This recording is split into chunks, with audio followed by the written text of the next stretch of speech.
Everybody. This video is going to be about how to complete the week 3 assignment for LIB 101.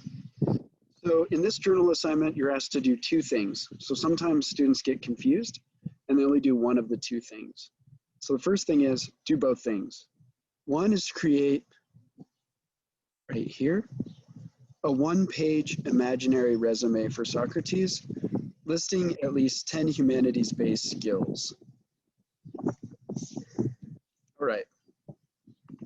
So just off the top of my head, Socrates had good critical thinking. So that's one. Feel free to use any of these. I like when students use these because it means you watch the video. What else was Socrates good at? He was good at educating the youth. Well, depending on your perspective. But so he was an early childhood educator. He was pretty good at speaking. So oral communication skills. So there's 3. Feel free to use them. But okay, so you need to create a resume that lists those skills. And you should use, down at the bottom, you'll see that it says to use the resume template.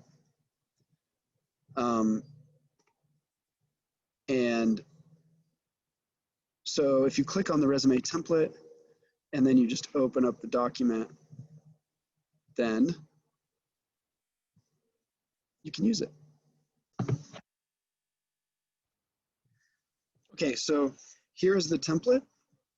And by the way, this is something that you all can use too for your own resumes. So feel free to use this format. But yeah, so you'll want to, don't just list 10 things, you know. You might be a little bit creative here. Obviously, he lived in Athens, so you know you could put that there. You could create a funny email for Socrates. But then, yeah, so the other part of this is to then write a 2-page cover letter right here, explaining a bit more about 3 or 4 of the skills that Socrates has. So 2 pages, double space, so really it's just like 1 single space page. In the cover letter, say what job you're imagining Socrates applying for and give evidence from the assigned reading to show that Socrates has some specific skills relevant to success in that job. Cite specific passages. And that's where some students go wrong with this assignment too. So if we go back to the resume template, you'll see that the desired position or industry, that's the job that you want Socrates to apply for. So you would put that there and you would include his skills. And then in your resume or in your cover letter, you want to expand on 3 or 4 of those skills. And you want to cite passages from the readings. So from the Apology or from the Phaedo, cite passages that show that Socrates does have that skill as you're explaining. And so if one of the skills of Socrates is that he's an early childhood educator, then, and he talks about that in the Apology, right? Then you'd want to go to the passage where Socrates is giving his defense and he's talking about why he's there and the claims of corrupting the youth. And you would want to expand on that. So like in the cover letter, you might say, although I was, you know, indicted on claims of corrupting the youth of Athens, in fact, I actually didn't corrupt the youth, but I educated them. I did it in a way where I wasn't charging money. And I upset people because I was showing them the truth, showing children the truth instead of just stringing them along or filling their heads with false ideas about what the truth is. And then you'd want to, you know, cite specific passages that connect to that. And you want to do that with 3 or 4 of the 10 skills. So you don't do it with all the 10 skills.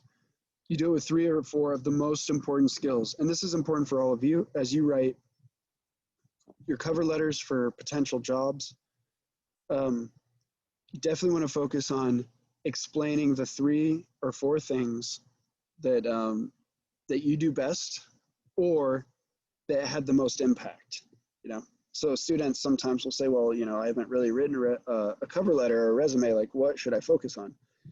And one important thing to do is to focus on the positive outcomes if possible. And you can connect the positive outcomes both through quantitative as well as qualitative measures. So if you did something at work that led to a $500,000 contract for your company or whatever, that's a great quantitative measure.